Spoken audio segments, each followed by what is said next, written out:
All right, welcome back. Today we have Andrew Wong to talk about politics during summer. Yep. And it's almost Friday. Do we have anything to talk about on Thursday? Well, it's rock and roll. I want to talk about rock caverns today, getting away from the heat by going underground. Rock caverns. Rock caverns. So caverns is the key word for today. C-A-V-E-R-N-S. Yes. Does that mean we are hiding something? Not this time. Under the rock? Not this time. Sometimes, but not this time. Well, it is actually hiding something in a sense. It's the idea that we basically burrow out a mountain and take facilities and put them underground. Yeah, usually the not so appetizing public facilities. Yeah, like in northern regions, like in Nordic regions. The biggest one in the world is actually a concert hall. The Oh, that one is a nice one. Yeah, that one I've nice. been to. Oh, you've been to? Yeah, I've been really? to that. Yeah, cool. In Finland. And how was it? It's wonderful. But I think in Hong Kong we are not building any auditorium inside the rock. Yeah. We are putting some sewage work inside the rock. Well, Paul Chan, who's obviously been in the news of late, it doesn't seem like a day goes by where he doesn't make news. If it's not for political issues, he's got a car accident. Yeah. But there was kind of something quiet that went out on his blog last week. So he is hiding something under the rock, actually. Well, this is something maybe we should be looking at. This is a genuine What kind of issue. facilities? There's talk about putting the Shatin sewage treatment works. You see? Underground. Not so appetizing facilities. Definitely not. Definitely not. It's the idea. I don't mind to put a concert hall under the rock, but sewage treatment facilities. Well, yeah, to take away smell, unsightliness, there's all kinds of reasons. But of course, it's very expensive. So you would have to make it up on the other side by, if the land that you were freeing up was valuable enough for development, that it would help to defray the costs of the other one. Because going underground is not cheap. I know. It's actually extremely expensive. Yes, it is.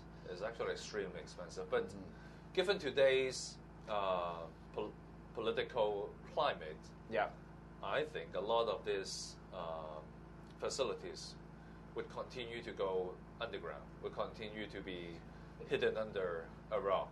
Yeah, I think. But today we are much more wealthy than before. Yeah. I mean, in the past you have open Nola and all that.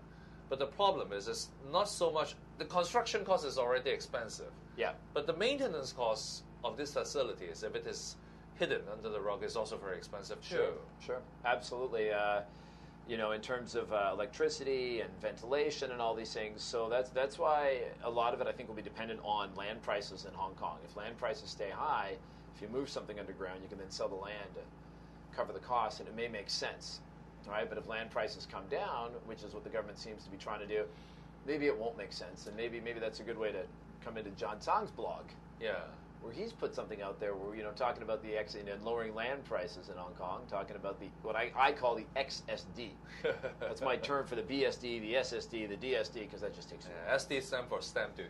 Yes, the stamp duties and transactions, as we all know, have fallen off a cliff in the real estate market. And John Tsang put up this note that said, hey, LegCo, we hope that you can pass this as soon as you get back. We don't want the markets to get the wrong impression that you guys are opposed to this just because of a few legislators in the business sector.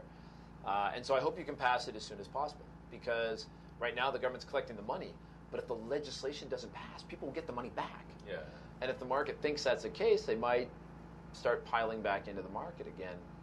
But it's risky because it might pass. So it's a big question as to whether or not this thing will get through LegCo. John Tsang said he thinks it's the business community legislators.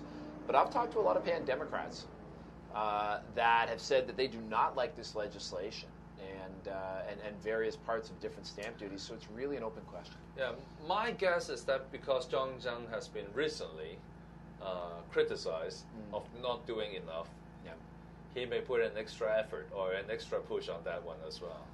Yeah, which is interesting because it's been the Secretary for Transport and Housing mostly that's been pushing these ones, kind of framing it as housing. It hasn't been seen as a financial issue. Yeah.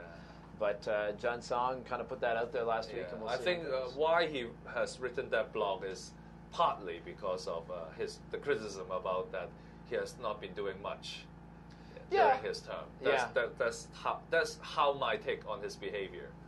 But there's also one tip for all the movie makers.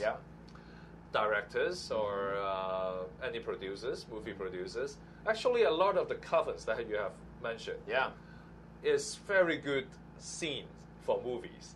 It's kind of like dungeon Yeah. Or secret base. Secret base, James Bond style. Yeah, like so Dr. No. Maybe they can charge some money on that one. Maybe. Yeah. To recover part of the cost. That could be the new kind of Hong Kong. They're big on creativity in the movie industry. That could be the new sector, was renting out the underground caverns. Yeah, the name is Hong Kong. Yeah. You can have fragrant caverns. All right. Okay. So keyword for today: cavern. CAVERN.